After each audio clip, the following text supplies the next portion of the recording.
जय गुरु जी। मैं डिम्पल, जिसे हम अध्याय पढ़ रहे हैं ऑटोबायोग्राफी ऑफ योगी। आज हम 12वां चैप्टर में पहुंच गए हैं। अपने गुरु के आश्रम की काला विधि। जब वो युक्तेश्वर महाराज जी के आश्रम में गए उसके बारे में बता रहे हैं हम।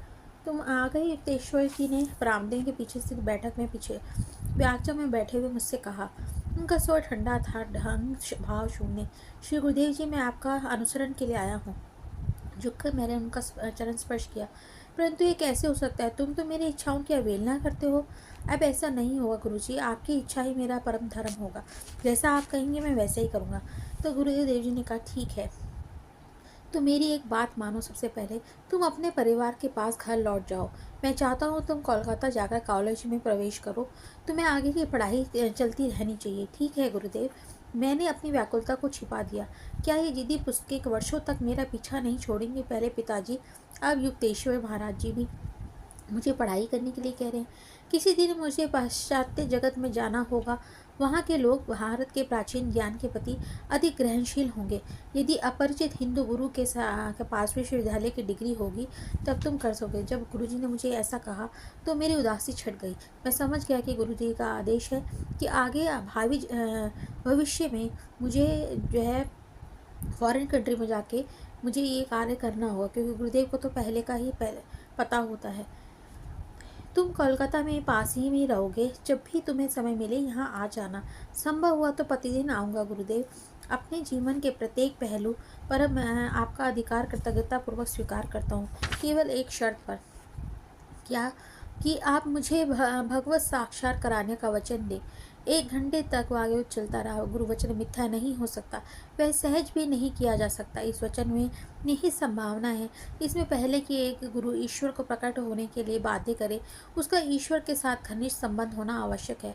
युक्तेश्वर जी के ईश्वर के साथ तदात्म्य को मैं जान गया था। उनका शिष्य के नाते उनकी यह वचन प्राप्त करने के लिए दृढ़ निश्चय था। तुम बहुत हठी हो। वो इसके पश्चात करुणापूर्ण निर्णायकता के साथ गुरुदेव की सहमति गूंज उठी। तुम्हारी इच्छा ही मेरी इच्छा है। मेरे हृदय में जीवन व्यापी पर्दा हट गया। इधर उधर अनिश्चित खोज का अब अंत हो गया था। मुझे सतगुरु के चरणों में चिंतन आश्रय मिल गया था। हाँ, मैं तुम्हें आश्रम दिखाता। गुरुदेव ने अपने व्यायाम के आसन से उठे और उन्हें दिखाया। एक जगह जमीन इधर उधर दृष्टिपात करते हुए मैंने दीवार पर टंगी एक तस्वीर देखी जिससे चमेली का हार पहना हुआ था, लाड़ी माशे। मैंने आश्चर्य से कहा, हाँ, मेरे ईश्वर तुल्य गुरु श्री युक्तेश्वर जी का स्वर आदर से वे कंपित था। वे सब गुरुओं में कहीं महान थे। एक मनुष्य के रूप में और एक योगी के रूप में थे भी, जिनका जीवन मेरे अन्वेषण की परिसीमा में आया। उस सुपरिचित तस्वीर को मैंने मौन प्रणाम किया। मेरी आत्मा की भक्ति उस लोकात्र गुरु के लिए वह निकली जिन्होंने मेरे बचपन में अपने आशीर्वाद से मुझे जीवन दान दिया था। गुरुदेव के पीछे पीछे मैं उस घर के सारे प्रांगण में घूमा। भारी भरकम खंभों में युक्त उस विशाल और पुराने आश्रम के बीच में एक आंगन था। बाहर की दीवारों पर काई जमी हुई थी। आश्रम परिसर पर निसंकोच कब्जा किए हुए जो है कबूतर सपाट भूसर रंग का छत पर फड़फड़ा रहे थे। आश्रम के पिछवाड़े में एक बगीचा था जिसमें कटहल, आम, केले के पेड़ के सुहावने बनाया हुआ था। इस 2 मंजिला भवन के ऊपर के कमरों में कटघरेदार बरामदे के बीच में स्थित आंगन को 3 ओर से घेरे हुए थे। नीचे के तल्ले पर एक प्रशस्त हाल था जिसकी ऊंची छत खंभों पर टिकी हुई थी। गुरुदेव ने बताया कि इस कमरे का उपयोग वार्षिक दुर्गा पूजा के उत्सव में किया जाता है। श्री युक्तेश्वर जी के बैठक कक्ष में जाने के लिए एक संकरी सीढ़ी थी। इस कक्ष की छोटी सी बालकनी से सड़क दिखती थी। आश्रम में साज सामान साधारण ही था। हर चीज अत्यंत ही सादगी से रखी थी। गुरुदेव ने मुझे रात को वहीं रहने के लिए निमंत्रण दिया। आश्रम में शिक्षा ग्रहण कर रहे 2 लड़कों ने रात को भोजन के लिए रसेदार सब्जी परोसी। गुरुजी कृपया अपने जीवन के विषय में कुछ बताइए, मैं उनसे आग्रह किया। मैं उनके बरामदे में बाहर दिखाई पड़ने वाली मैत्रीपूर्ण तारे अत्यंत समीप लग रही थी। मेरी पारिवारिक नाम तब गुरु ने बताया कि मेरा पारिवारिक नाम प्रियनाथ कठार था। मेरा जन्म यहीं श्री रामपुर में हुआ था। मेरे पिताजी एक धनवान व्यापारी थे और ये पैतृक महान मकान मेरे लिए छोड़ गए थे, जो कि अब आश्रम बना दिया है मैंने। मेरी स्कूली पढ़ाई बहुत कम हुई, मुझे धीमी और उथली प्रतीत होती थी। युवावस्था के आरंभ में मैंने गृहस्थ धर्म का उत्तरदायित्व स्वीकार कर लिया था और मेरी एक बेटी है जिसका विवाह हो चुका है। मेरी प्रौढ़ जीवन लाड़ी महाशयों के मार्गदर्शन से धन्य हुआ। पत्नी की मृत्यु के पश्चात मैंने स्वामी परंपरा के अंतर्गत संन्यास ग्रहण कर लिया और मुझे नया नाम मिला श्री युक्तेश्वर। यही मेरा सरल वृत्तांत है।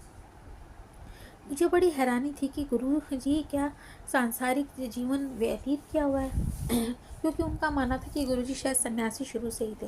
गुरु जी ने मुझे अपने बचपन की भी कुछ कहानियाँ सुनाने की इच्छा की। कुछ कहानियाँ बताता हूँ और प्रत्येक में निहित नैतिक शिक्षा भी है। इस चेतावनी से युक्तेश्वर जी की आंखों में हंसी की झलक चमक उठी। एक बार मेरी माँ ने एक अंधेरे कमरे में भूत होने की डरावनी कहानी बताकर मुझे डराने की चेष्टा की। मैं तुरंत वहां गया और भूत को न पाकर निराशा प्रकट की। उसके बाद माँ ने मुझे कभी भी डरावनी कहानी नहीं सुनाई। इससे शिक्षा ये मिलती है कि भय का सामना करो, वह तुम्हें सताना बंद कर देगा। अगर तुम भय का सामना करोगे तो तुम्हें डरना खत्म हो जाएगा। जब तक तुम डरोगे फिर वो भय तुम्हें डराता रहेगा। ये शिक्षा प्रदान की। दूसरी कहानी में उन्होंने बताया कि बचपन की अन्य स्मृतियों में एक पड़ोसी के भद्दे कुत्ते की मेरी चाह थी। उस कुत्ते को पाने के लिए मैंने कई सप्ताह तक सारे घर को सर पर उठा रखा था। उसमें कहीं अधिक सुंदर अनेकों कुत्ते के बारे सारे प्रस्ताव मैंने कानों तक पहुंचने नहीं दिए। मेरी जिद थी कि मुझे वही कुत्ता चाहिए। इससे वो शिक्षा देना चाह रहे थे कि मोह अंधा बना देता है। वह इच्छित वस्तु के चारों ओर आकर्षण के काल्पनिक मायाजाल की रचना कर देता है।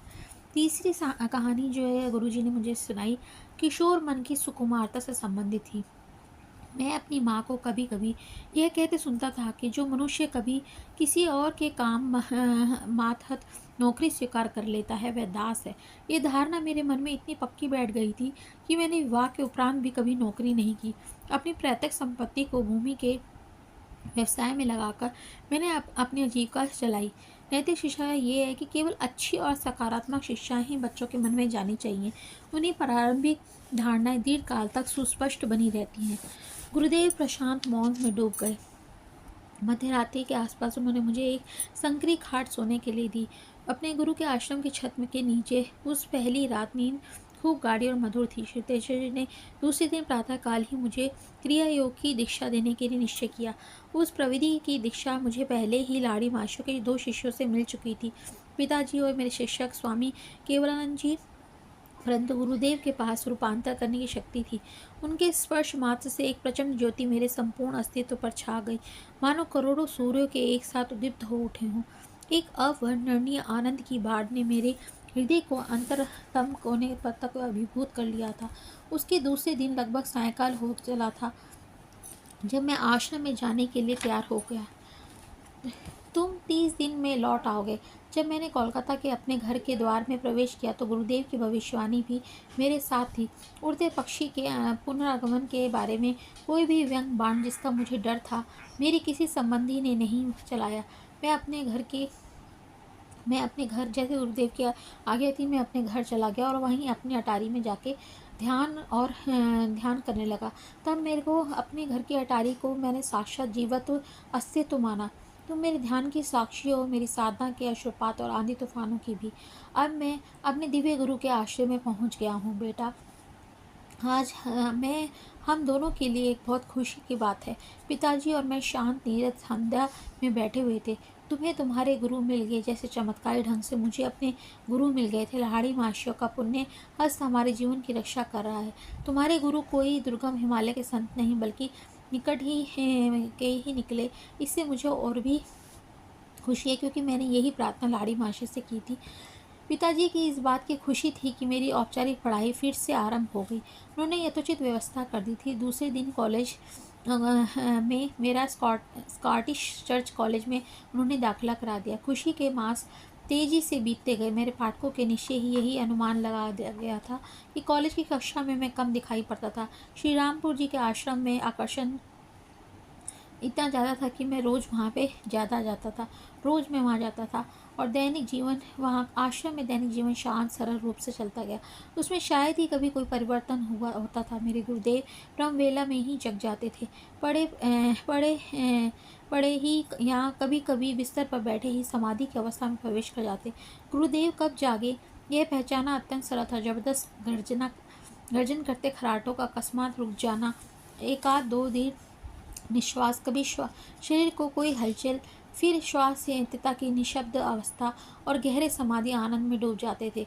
इससे हमें पता चला था कि अभी वो जो है समाधि में चले गए हैं। इसके बाद नाश्ता नहीं होता था। पहले गंगा के किनारे हम लंबा भ्रमण करते थे, सैर करने जाते थे। फिर मेरे गुरु के साथ वह प्रातःकाल भ्रमण मेरी स्मृतियों में कितना जीवंत और स्पष्ट था। फिर हम जब घर आते थे, फिर आश्रम में आते तो स्नान के बाद हमें मध्यकाल का भोजन मिलता था। गुरुदेव के दैनिक निर्देशानुसार भोजन तैयार करने का सतर्क कार्य तरुण शिष्यों का था। गुरुदेव शाकाहारी थे। संन्यास लेने से पहले वो अंडे और मछली खाते थे, बट संन्यास के बाद उन्होंने सब छोड़ दिया था और उन्होंने कहा था कि सादा आहार लेना चाहिए। गुरुदेव कम खाते थे, प्रायः हल्दी या चुकंदर और पालक के रस से बनी चावल और इसमें थोड़ा सा घी, पिघला हुआ मक्खन, या किसी दिन केवल मसूर दाल या पनीर की रसेदार सब्जी और उसके साथ कोई तरकारी। भोजन के अंत में वे चावल की खीर के साथ आम, संतरा या कटहल का रस लेते थे। दोपहर में दर्शनार्थी आया करते थे। एक अवितरित धारा ब्रह्म संसार में शांत आश्रम के भीतर बहती रहती थी। गुरुदेव अपने आने वालों के साथ प्रेम और सौजन्यपूर्वक व्यवहार करते थे। एक सदगुरु जिसने अपने आप को देह या अहम नहीं बल्कि सर्वव्यापी आत्मा के रूप में पहचान लिया था, सभी मनुष्यों में एक अद्भुत समानता देखता था। संतों की निष्पक्षता ज्ञान से स्थापित होती है। उन पर माया के बदले चेहरों का कोई प्रभाव नहीं पड़ता। अज्ञानी लोगों की समझ को उलझन में डाल देने वाले राग द्वेष उन्हें छू भी नहीं सकते। श्री युक्तेश्वर जी ऐसे लोगों को कोई पृथक महत्व नहीं देते थे जो सत्ताधारी, शक्तिशाली, धनी और विशेष उपलब्धि प्राप्त हो। ना ही कभी किसी गरीब को अनपढ़ता के कारण उपेक्षा करते थे। वे किसी बच्चे के मुंह से भी वे ज्ञान के वचन आदरपूर्वक सुनते थे और अवसर पड़ने पर किसी दम्भी पंडित को भी खुले रूप में उपेक्षा कर लेते थे। मतलब कोई भेदभाव नहीं करते थे वो। उनके आश्रम में आए हुए हर अतिथि का बड़ा सम्मान किया जाता था और जो भी कोई आता था आश्रम में उन्हें भोजन खिलाया जाता था। श्री युक्तेश्वर जी अतिथियों के आगमन से कभी घबराते नहीं थे, ना ही कभी व्यग्रता होती थी। उनकी युक्तिशुद्ध मार्गदर्शन से शिष्यों द्वारा बनाया गया अल्प भोजन भी महाभोज प्रतीत होता था, परंतु साथ ही वे मितव्ययी भी थे और अपने थोड़ी सी पूंजी में बहुत कुछ कर लेते थे। अपनी जेब की सीमा से संतुष्ट रहे।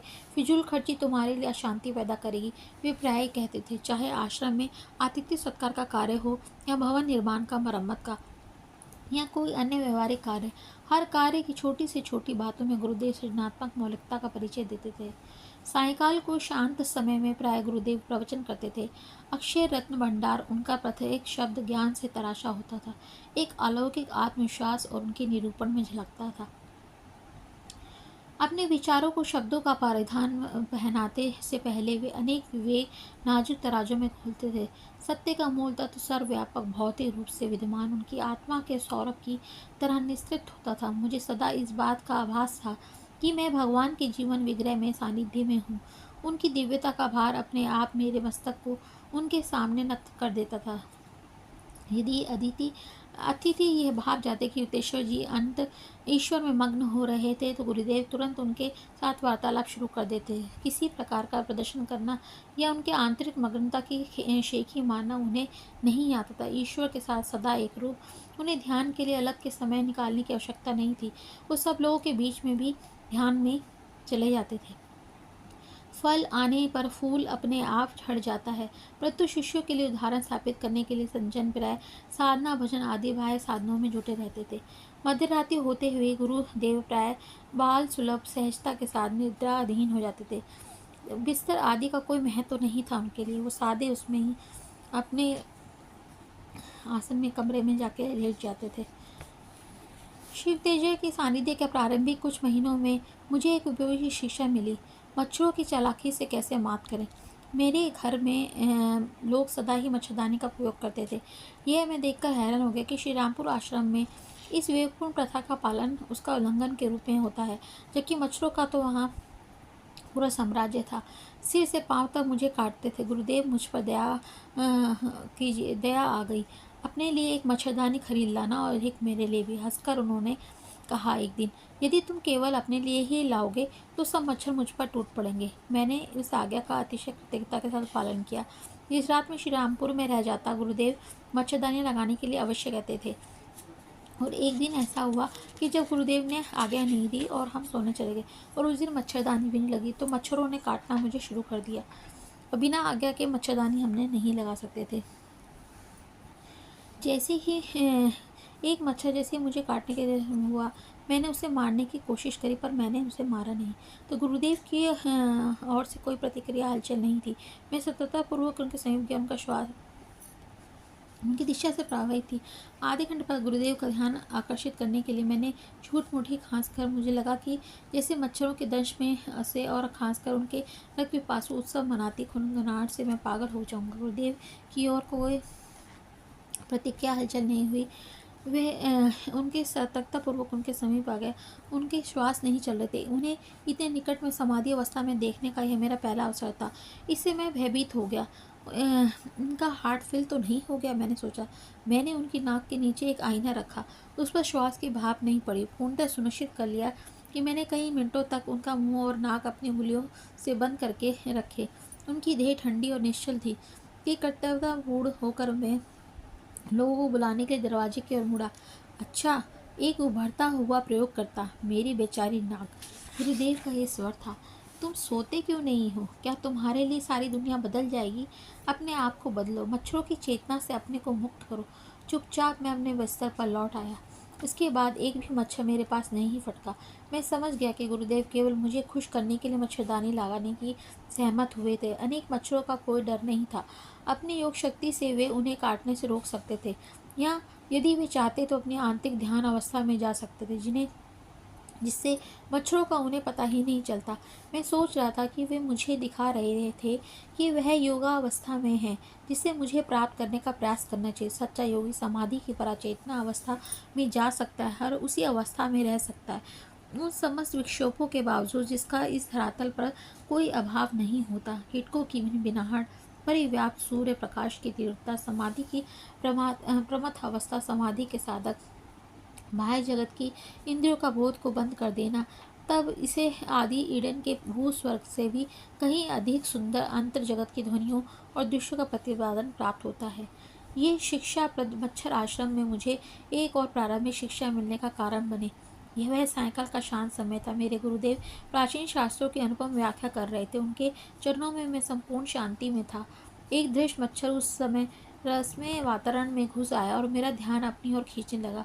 उसने जैसे ही अपनी विषैली सुई मेरी जांघ में घुसाई, मैंने स्वाभाविक रूप से अपना हाथ प्रतिशोध के लिए ऊपर उठाया। निकटवर्ती प्राण स्थगित कर दो। मुझे पतंजलि के अहिंसा पर सूत्र की समय अनुकूल याद आ गई। तुमने अपना काम पूरा क्यों नहीं किया? गुरुदेव, क्या आप प्राण हरण का समर्थन करते हैं? नहीं, परंतु अपने मन में जो तुमने इस जानलेवा प्रहार कर ही दिया था, मैं समझा नहीं। अहिंसा से पतंजलि का तात्पर्य था हिंसा की इच्छा को भी त्याग देना। हितेश ने कहा, अगर तुमने उसकी इच्छा भी रख ली ना, तो वो भी मारने के बराबर ही है। उन्होंने आगे यह कहा कि यह जगत अहिंसा के अक्षरश पालन के लिए असुविधाजनक रूप से अव्यवस्थित है। मनुष्य का हानिकारक जीवों का नाश करने के लिए बाध्य हो सकता है, परंतु उसके अनुरूप क्रोध या द्वेष का अनुभव करने के लिए वह बाध्य नहीं है। सभी जीवों का माया जगत की हवा का समान रूप से अधिकार है। जो संत सृष्टि के रहस्य को जान लेता है, वही प्रकृति के असंख्य विस्मयकारी रूपों के साथ संवर हो सकता है। हिंसा की भावना को नष्ट कर सभी लोग इस सत्य को समझ सकते हैं।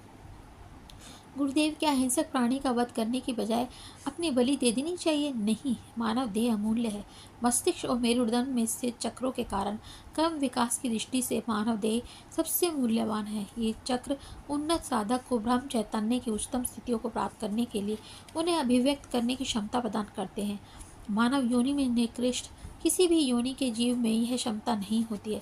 यह सच है कि जब मनुष्य किसी प्राणी या अन्य किसी जीव को मारने पर बाध्य हो जाता है, तब भी उसे थोड़ा पाप तो लगता ही है, परंतु पवित्र शास्त्र कहते हैं कि मानव शरीर का व्यर्थ में नाश कर्म सिद्धांत के नियमों का गंभीर उल्लंघन है। मैंने राहत की सांस ली। सहज प्रकृतियों की शाश्वत का भी आधार मिलना, यह बात हमेशा तो नहीं होती।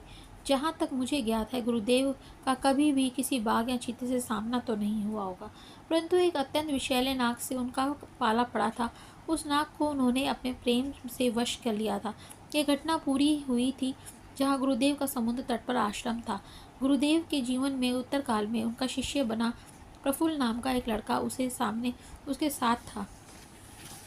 हम आश्रम के पास बाहर बैठे हुए थे। प्रफुल्ल ने मुझे बताया, 4 फुट लंबा आतंक का मूर्तिमान एक नाग पास से निकला। क्रोध में फन फैलाकर वह तेजी से हमारी ओर आ रहा था। गुरुदेव ने उसे देखकर ऐसे मुस्कुराए जैसे किसी बच्चे को मुस्कुरा कर अपने पास बुला रहे हों। श्री युक्तेश्वर जी को हाथों में लयबद्ध ताल देते देखकर मैं भयभीत हो उठा। उस भयानक आगंतुक का स्वागत कर रहे थे। मैं मन ही मन भगवान से उत्कंठ प्रार्थना करता हुआ चुपचाप खड़ा रहा। नाग गुरुदेव के अत्यंत निकट पहुंच गए। तब अब वह निश्चल हो गया था। ऐसा प्रतीत हो रहा था कि उनके प्यार से पुचकारने का ढंग देखकर वह सम्मोहित हो गया है। यह भयानक फन धीरे धीरे सिकुड़ गया। नाग गुरुदेव के पांवों के बीच में से होकर झाड़ी में अदृश्य हो गया। गुरुदेव क्यों हाथ हिला रहे थे और नाग ने उनके हिलते हाथों पर फन क्यों नहीं मारा, ये बात उस समय मेरी समझ से परे थी। उस घटना में अब मेरी समझ में यह आ गया था कि हमारे गुरुदेव को किसी प्राणी से हानि का भय नहीं है। प्रफुल्ल ने अपनी कहानी समाप्त करते हुए मुझे बताया, आश्रम में आरंभ के महीनों में एक दिन दोपहर में मैंने युक्तेश्वर जी की भेदक दृष्टि से अपने ऊपर स्थिर पाई।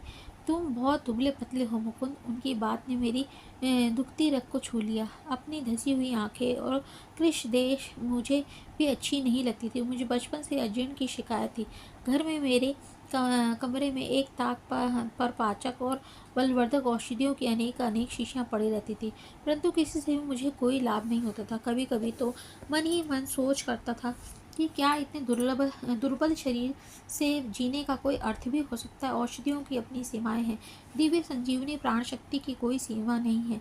विश्वास रखो तो तुम स्वस्थ और बलवान हो जाओगे। गुरुदेव के शब्दों से मुझे तुरंत यह विश्वास हो गया कि मैं उन्हें निहित सत्य का अपने जीवन में सफल प्रयोग कर सकता हूँ। अन्य कोई भी चिकित्सक मुझे इतना गहरा विश्वास नहीं जगा सकता था। दिन प्रतिदिन मेरे स्वास्थ्य और बल की वृद्धि होने लगी। श्री युक्तेश्वर जी के गुप्त आशीर्वाद से 2 सप्ताहों में मेरी इच्छित वजन मुझे प्राप्त हो गया, जो अब तक अन्य उपायों के प्राप्त करने का मैं व्यर्थ प्रयास कर रहा था। मेरे पेट के सारे विकार सदा के लिए दूर हो गए थे। बाद में तो अनेक बार अपने गुरु के दैवी शक्ति द्वारा लोगों को मधुमेह, मिर्गी, क्षय रोग, पक्षाघात जैसी बीमारियों से मुक्त करते देखने का सौभाग्य मुझे प्राप्त हुआ। कई वर्ष पहले मैं भी अपना वजन बढ़ाने के लिए आतुर था। मुझे स्वास्थ्य करने के थोड़े ही दिन बाद गुरुदेव मुझे बता रहे थे, एक उग्र बीमारी से उठने के बाद मैं स्वास्थ्य लाभ कर ही रहा था कि वाराणसी में लाड़ी माशियों के दर्शन के लिए चला गया। मैंने कहा, गुरुदेव मैं बहुत बीमार था और मेरा वजन बहुत कम हो गया है। मैं देख रहा हूँ युक्तेश्वर कि तुमने पहले तो अपने आप को अस्वस्थ कर लिया है और अब सोचते हो कि तुम दुर्बले हो गए हो। मुझे जिस उत्तर की आशा थी उससे तो वह उत्तर कहीं हटकर था, परंतु मेरे गुरुदेव ने मुझे हिम्मत दिलाते हुए आगे कहा, मुझे देखने दो, मुझे विश्वास है कि कल तक तुम्हारा स्वास्थ्य बेहतर हो जाएगा। मेरे श्रद्धालुओं के मन में यह मान लिया कि उनके शब्द इस बात का संकेत है कि वे गुप्त रूप से मुझे स्वस्थ करने वाले हैं। दूसरे दिन प्रातःकाल ही मैं उनके पास पहुंच गया और उल्लास के साथ मैंने कहा, गुरुदेव आज मुझे कल की अपेक्षा बहुत अच्छा लग रहा है। सचमुच? आज तुमने अपनी आप को शक्ति से भर लिया है? नहीं गुरुदेव, मैंने सभी ने प्रतिवाद किया, ये तो आप हैं जिन्होंने मुझे स्वस्थ कर दिया है। कई सप्ताहों से आज पहली बार मैं अपने कुछ शक्ति अनुभव कर रहा हूँ। अरे हाँ, तुम्हारी बीमारी तो काफ़ी गंभीर थी। तुम्हारा शरीर अभी भी काफ़ी दुर्बल है। कौन कह सकता है ये कल कैसा रहेगा। अपनी दुर्बलता के लौट आने की संभावना के विचार मात्र से मैं भय से सिहर उठा। दूसरे दिन सुबह मैं मुश्किल से अपने आप को लाड़ी मासी के घर तक घसीट सका। गुरुदेव, मैं फिर से बीमार हो गया। मेरे गुरु की आंखों में शरारत उतर आई थी। तो फिर एक बार तुमने अपने आप को बीमार बना लिया। मैंने धैर्य समाप्त हो गया। मैंने कहा, गुरुदेव अब मैं समझ गया हूँ कि दिन प्रतिदिन आप केवल मेरा परिहास कर रहे हैं। मेरी समझ में नहीं आता कि मेरी सच्ची बातों पर आपको विश्वास क्यों नहीं होता। सचमुच वे केवल तुम्हारे विचार ही हैं जिन्होंने तुम्हें बारी बारी से दुर्बल और स्वस्थ अनुभव कराया है। मेरे गुरु प्रेम से मुझे निहार रहे थे। तुमने देख लिया है कि कैसे तुम्हारा स्वास्थ्य तुम्हारी अविचेतन प्रत्याकांक्षाओं के अनुसार बदलता रहा है।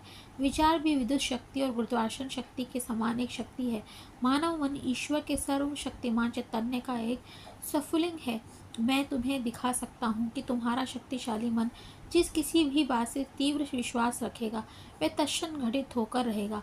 ये जानते हुए कि लाहिड़ी महाशय कभी व्यर्थ बात नहीं करते थे, मैंने श्रद्धा और कृतज्ञता से भाव विभोर होकर उनसे कहा, गुरुदेव, यदि मैं सोच लूँ कि मैं स्वस्थ हूँ और मेरा वजन पूर्ववत हो गया है तो क्या ऐसा हो जाएगा? इसी क्षण भी ऐसा ही है। मेरी आंखों में एकाग्रतापूर्वक देखते हुए गुरुदेव ने गंभीरता से कहा, मैंने तत्क्षण न केवल अपनी शक्ति से बल्कि वजन में भी वृद्धि अनुभव की। लाहिड़ी महाशय पुनः अपना मौन में खो गए। उनके चरणों में कुछ घंटे बैठने के बाद मैं अपनी माँ के घर लौटा, जहाँ काशी जाने पर मैं रुकता था। बेटे, तुम्हें क्या हो गया? जलशोथ की बीमारी से क्या तुम्हारा शरीर फूल रहा है? माँ को अपने आंखों पर विश्वास नहीं हो रहा था। मेरा शरीर अब वैसा ही हष्टपुष्ट हो गया था जैसे बीमारी से पहले था। मैंने अपना वजन किया तो देखा कि एक दिन में मेरा वजन 50 पाउंड बढ़ गया था और उसके बाद वह वजन हमेशा के लिए बना रहा। जिन मित्रों परिचितों ने मेरा क्षीण शरीर देखा था वे आश्चर्य में हतप्रभ रह गए कि उनमें से अनेकों ने इस चमत्कार के परिणाम स्वरूप अपने जीवन दिशा बदल ली और लाहिड़ी महाशय के शिष्य बन गए। ईश्वर में सदा जागृत मेरे गुरुदेव जानते थे कि यह संसार और कुछ न होकर केवल शिष्टा का मूर्त रूप धारण किए हुए एक स्वप्न है। लाहिड़ी महाशयों को इस दिव्य स्वप्नष्टा के साथ अपने एक आत्मकता का पूर्ण भान था, इसलिए वे दृश्य जगत के सर्व प्राणों को प्रकट करने या लुप्त करने या उनकी इच्छा अनुसार कोई भी परिवर्तन करने में समर्थ थे। अंत में श्री युक्तेश्वर जी ने कहा, संपूर्ण सृष्टि विधि नियम के अधीन है। ब्रह्म सृष्टि में कार्यरत नियम जिनका खोज वैज्ञानिक कर सकते हैं प्राकृतिक नियम कहलाते हैं, परंतु इन नियमों को अपेक्षा सूक्ष्मतर नियम भी हैं जो अचैतन्य व आध्यात्मिक जगत में कार्यरत हैं। इन नियम सिद्धांतों का योग के द्वारा जाना जा सकता है। पदार्थ जगत के सच्चे स्वरूप के पदार्थ विज्ञानी नहीं बल्कि आत्मज्ञानी सिद्ध हो वास्तव में समझता है। इस प्रकार के ज्ञान द्वारा ही ईसा मसीह ने उस नौकर के कान को पुनः जोड़ दिया था जिसे उनके एक शिष्य ने काट डाला था। श्री युक्तेश्वर शास्त्रों की अद्वितीय व्याख्या करते थे। मेरी उनके सबसे सुखद स्मृतियाँ उनके प्रवचनों के साथ जुड़ी हुई थी, परंतु वे अपने विचार रत्न अवधानता और मूर्ता की राख को कभी नहीं फेंकते थे। मेरे शरीर की थोड़ी सी भी बेचैन हलचल या ध्यान की थोड़ी सी भी अवधानता गुरुदेव को शास्त्र व्याख्या तत्क्षण बंद कराने के लिए काफ़ी थी।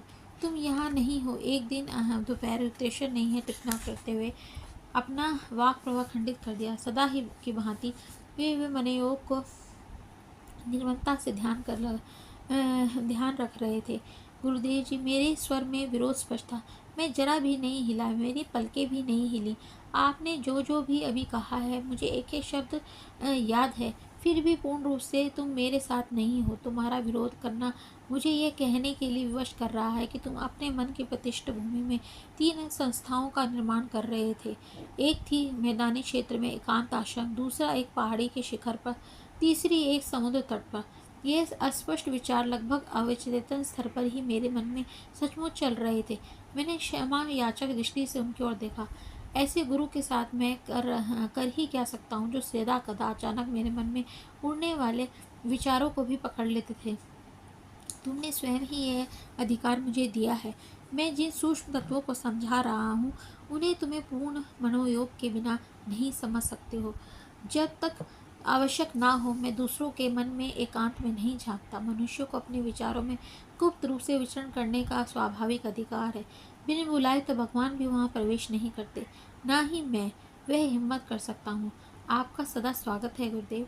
तुम्हारे में ये वास्तु स्वप्न बाद में साकार होंगे, अभी केवल अध्ययन का समय है।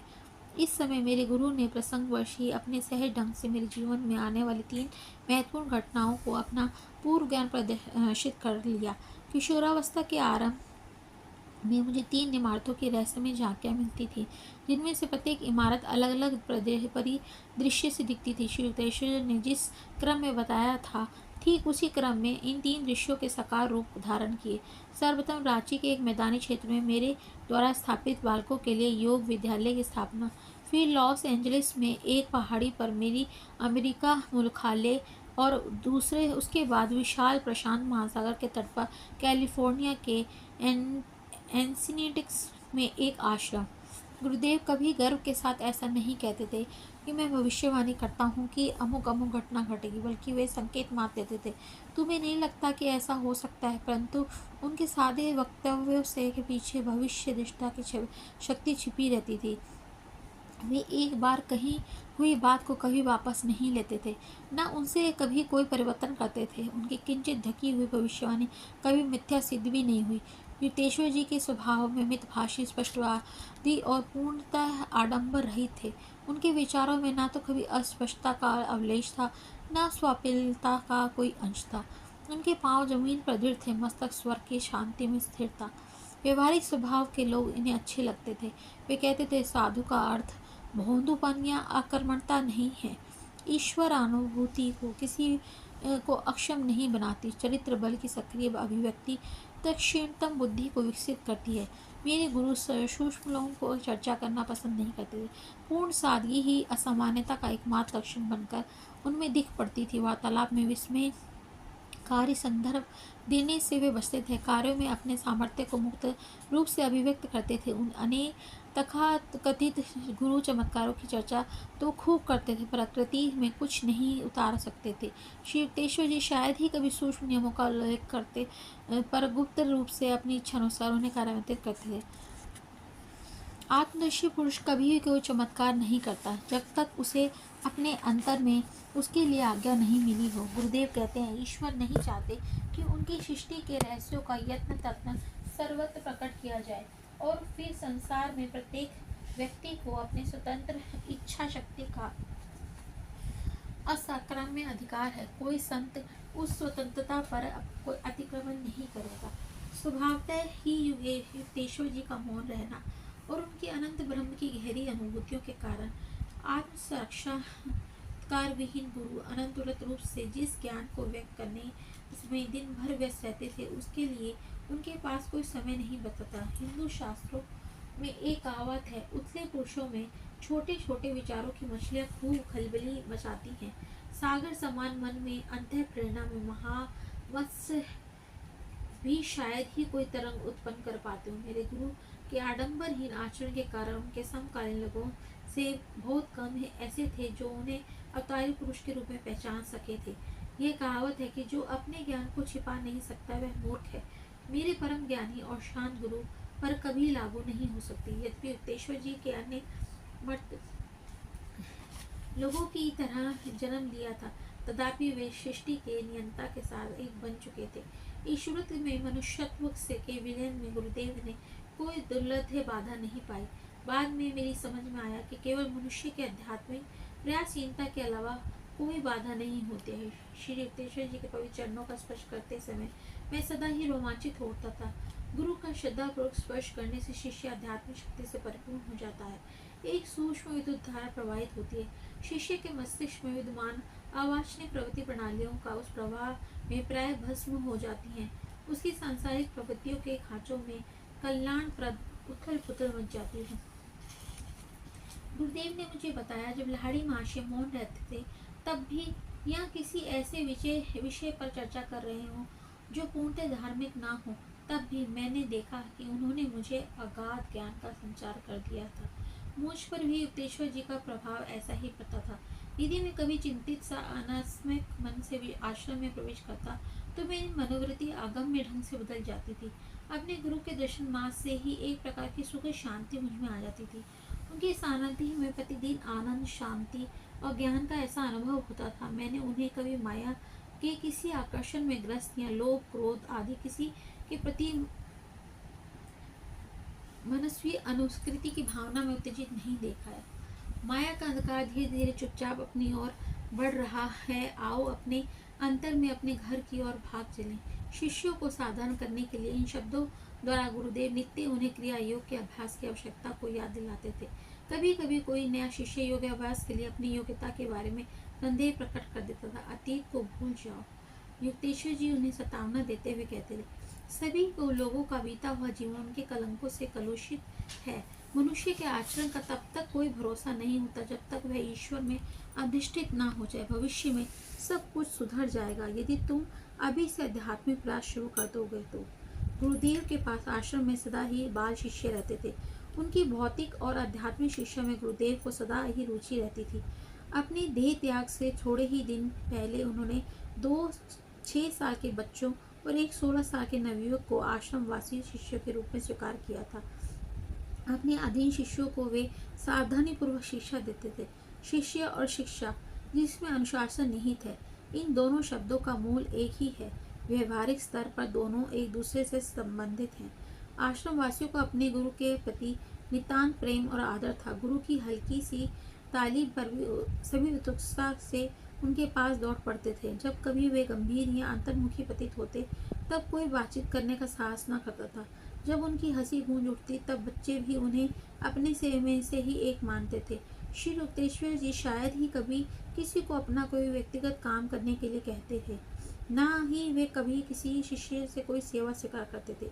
यदि वे शिष्य स्वयं अपनी खुशी से सेवा करने के लिए आगे न बढ़ा हो, यदि शिष्यगण किसी दिन उनके कपड़े धोने का सौभाग्यपूर्ण काम करना भूल जाएं, तो वे स्वयं ही उन्हें धो लेते थे। साधारणतः वे स्वामियों के परंपरागत गेरुए कपड़े पहनते थे। घर के अंदर वे बिना फीते के जूते पहनते थे, जो योगियों की प्रथा के अनुसार व्याश्रम या मृग चम के बनाए जाते थे। श्री युक्तेश्वर जी अंग्रेजी, फ्रेंच, बंगला आदि हिंदी धारा प्रवाह बोलते थे। उनकी संस्कृत भी अच्छी थी। वे अपने शिष्यों को संस्कृत और अंग्रेजी अपनी अधिक सरल पद्धतियों से बड़े धीरज के साथ सिखाते थे। गुरुदेव को अपने शरीर का अधिक चिंता नहीं थी, परंतु वे अपने उसके प्रति सावधानी अवश्य बरतते थे।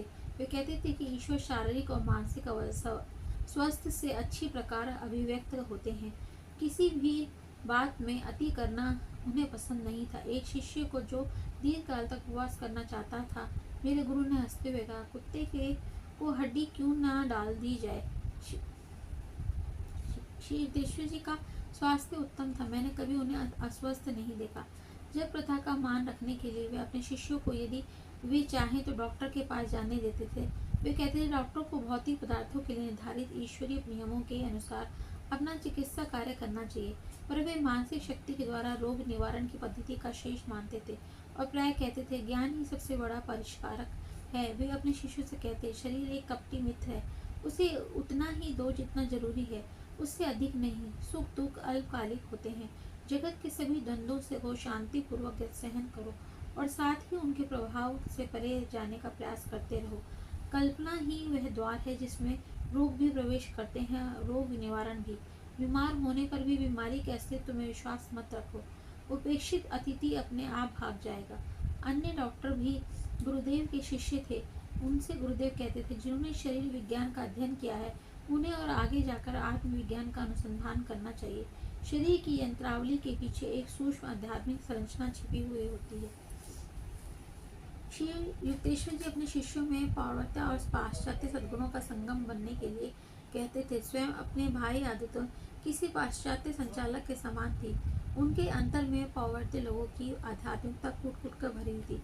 वे पश्चिम के प्रगतिशील, युक्तिपूर्ण और आरोग्यपूर्ण तौर तरीकों के प्रशंसक थे, तो पूर्व की शताब्दियों में धन्य करने वाली और उनके चारों ओर आध्यात्मिक तेजोमंडल निर्माण करने वाले धार्मिक आदर्शों के पुजारी भी थे।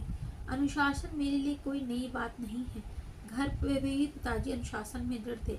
अनंता तो प्राय निष्ठुर ही हो जाते थे, परंतु युक्तेश्वर जी के प्रशिक्षण को दारुण से लेश मात्र भी कम नहीं कहा जा सकता, चाहे तात्कालिक व्यवहार में हो या साधारण आचार के सूक्ष्म अर्थों में हो।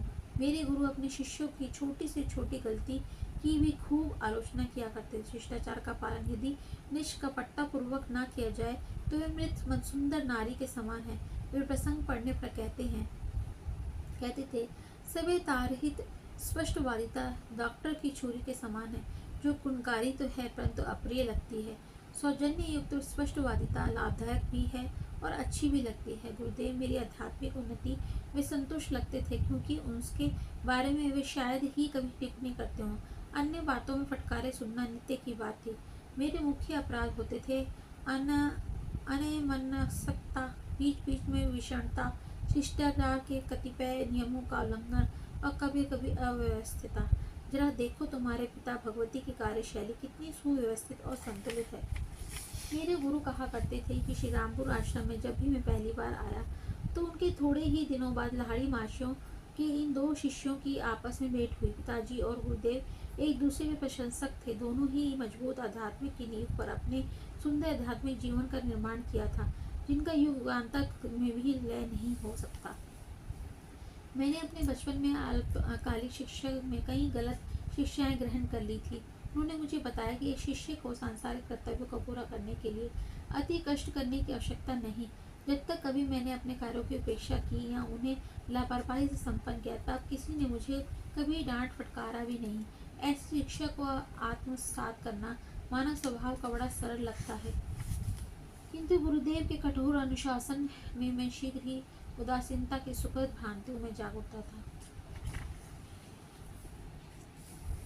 श्री तेजस्वी जी के साथ नए शिष्य भी कहीं दूसरे को सांगो पांग आलोचना करने लगते, जैसे गुरु के समान ही ज्ञानी निर्दोष विवेक की मूर्ति हो, परंतु जो आक्रमण करता है उसे अपने बचाव की भी पुरजोर व्यवस्था रखनी चाहिए। बहुत लंबा रिकॉर्ड करते वक्त ये अध्याय अभी लंबा है। आज मैं ये पार्ट अभी ख़त्म करती हूँ। सेकंड पार्ट में दोबारा से शुरू करूँगी, क्योंकि 3-4 पेज और भी हैं संगत जी।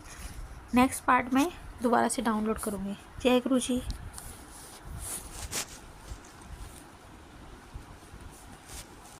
जय गुरु जी। अब हम आज 12 अध्याय का आगे कंटिन्यू कर रहे हैं। कल हमने 12 अध्याय में कुछ पढ़ लिया था, उसके बाद छोड़ दिया था, जहाँ पे हम बात कर रहे थे कि गुरुदेव ने कहा कि तुम्हारे पिताजी कितने ही समझदार थे और तुम कितने कार्यशैली में कितने सुव्यवस्थित और संतुलित थे, और उनको वो बता रहे हैं योगानंद जी को। आगे हम कंटिन्यू कर रहे हैं। मैंने अपने बचपन में एक अल्पकालिक शिक्षक के कई गलत शिक्षाएं ग्रहण कर ली थी। उन्होंने मुझे बताया कि शिष्य को सांसारिक कर्तव्यों को पूरा करने के लिए अति कष्ट करने की आवश्यकता नहीं है। जब कभी मैंने अपने कार्यों की उपेक्षा की या उन्हें लापरवाही से संपन्न किया, तब किसी ने मुझे कभी डांट फटकारा भी नहीं। ऐसी शिक्षा को अकस्मात करना मानव स्वभाव का बड़ा सरल लगता है, किंतु गुरुदेव के कठोर अनुशासन में शीघ्र ही उत्तरदायित्वहीनता की सुखद भ्रांतियों से जाग गया। जो लोग इस जगत के लिए अत्यधिक श्रेष्ठ हैं, वे पहले ही किसी अन्य जगत की शोभा बढ़ा रहे हैं। शिव तेजस्वी ने एक दिन कहा, जब तक तुम इस धरा की मुक्त हवा का श्वास ले रहे हो, तब तक बदले में कृतज्ञतापूर्वक सेवा करना तुम्हारा कर्तव्य है। जो समाधि की श्वास रहित अवस्था में प्रतिष्ठित हो गया है, वो केवल वही जगत के कर्तव्यों में मुक्त है। उन्हें रक्षता में आगे कहा, जब तुम इस अंतिम पूर्णता की अवस्था में पहुंच जाओगे, तब मैं तुम्हें इस बारे में सूचित करने से चूकूंगा नहीं। मेरे गुरुजी के किसी प्रकार की रूस में वश नहीं किया जा सकता था, प्रेम से भी नहीं। मेरी तरह ही जिसने भी स्वेच्छा से उनका शिष्य बनना स्वीकार किया है, उसके प्रति वे किसी प्रकार की भी नरमी नहीं दिखाते थे गुरुदेव और मैं, चाहे उनके शिष्यों के घिरे हों या अपरिचित लोगों से, या केवल हम दोनों ही साथ साथ में हों। वे सदा ही अपने बात स्पष्ट शब्दों में कहते थे और तीव्र फटकार भी लगाते थे। थोड़ा सा भी अवधान या थोड़ी सी भी असंगति होने पर उन्हें डांट फटकार से बचना असंभव था। अहम भाव पर बार बार चोट करने वाले इस व्यवहार को सहन करना अत्यधिक कठिन था, परंतु मैंने भी अपने प्रत्येक मानसिक ऐंठन की श्री युक्तेश्वर के साथ सीधी करा लेने का अटल प्रण कर लिया था। इस विराट परिवर्तन को लाने के अथक परिश्रम से जब वे लगे हुए थे, तब अनेक बार मैं अनुशासन रूपी हथौड़े के प्रहार से तिलमिला भी उठता था। तभी मुझे कभी कभी बहुत गुस्सा भी आता था कहीं कि वो मुझे इतना डांटते हैं, पर फिर समझ जाता था कि उनका स्वभाव ऐसा है। तुम्हें यदि मेरी बातें अच्छी ना लगती हों तो तुम कभी भी यहाँ से चले जा सकते हो, गुरुदेव मुझसे कहते थे। मैं तुमसे तुम्हारी उन्नति के अतिरिक्त और कुछ भी अपेक्षा नहीं रखता। यदि तुम लाभान्वित अनुभव करते हो तो ही यहाँ रहो। मेरे मिथ्याभिमान को तोड़ने वाले जो प्रहार उन्होंने किए, उनके लिए मैं परिमित रूप से उनका कृतज्ञ हूँ। कभी कभी मुझे लगता था कि लाक्षणिक तौर पर वे मेरे प्रत्येक रुग्ण दांत को ढूंढ ढूंढ कर उखाड़ते जा रहे हैं। इस प्रकार के कठोर झटकों के बिना अहंकार की जड़ से उखाड़ फेंकना कठिन है। अहंकार के जाते ही ईश्वर के अंदर आने का मार्ग निष्कंटक बन जाता है, अन्यथा स्वार्थ के कारण पत्थर बने हृदयों को भेद कर अंदर आने का ईश्वर का प्रयास व्यर्थ हो जाता है। श्री युक्तेश्वर जी का अंतर्भेदी था। ऊपर कोई चाहे जो भी कह रहा हो, वे प्राय उसके अव्यक्त विचारों को उत्तर दे देते थे। कोई व्यक्ति जिन शब्दों का प्रयोग कर रहा हो उनमें और उनके पीछे विद्यमान वास्तविक विचारों में जमीन आसमान का अंतर हो सकता है। मेरे गुरु कहते हैं, शांत मन से मनुष्य के शब्दाडंबर की अव्यवस्था के पीछे छिपे विचारों को पहचानने का प्रयास करो। दिव्य अंतर्दृष्टि द्वारा प्रकट किए गए इस रहस्य सांसारिक कारणों को प्राय कटु लगते हैं। ओछे शिष्यों में गुरुदेव लोकप्रिय नहीं थे। विवेकी समझदार लोगों में जो संख्या में सदा ही थोड़े ही रहते हैं कि उनकी प्रगति उनका प्रति गहरी श्रद्धा थी। मैं विश्वासपूर्वक यह कह सकता हूँ कि श्री युक्तेश्वर जी भारत में सर्वाधिक लोकप्रिय गुरु होते यदि उनकी वाणी इतनी स्पष्ट और कटु आलोचनात्मक न होती। जो मुझसे शिक्षा प्राप्त करने के लिए मेरे पास आते हैं उनके साथ मैं अत्यंत सख्त होता हूँ। उन्होंने मेरा समक्ष स्वीकार किया, ये मेरा तरीका है, चाहे तो उसे स्वीकार करो या छोड़ दो, मैं कभी समझौता नहीं करता। परंतु तुम अपने शिष्यों के साथ नहीं अधिक ऐसा नहीं करोगे। तुम उनके साथ अधिक सौहार्द रहोगे, वही तुम्हारा तरीका है। मैं केवल कठोरता की अग्नि में तपाकर ही शुद्ध करने का प्रयास करता हूँ। इस अग्नि की तप्तता साधारण सहन शक्ति से परे होती है। प्रेम का सौम्य तरीका भी परिवर्तन ला सकता है। विवेक और ज्ञान के साथ यदि उपयोग किया जाए तो कठोर और कोमल दोनों ही तरीके से समान रूप से प्रभावकारी हैं।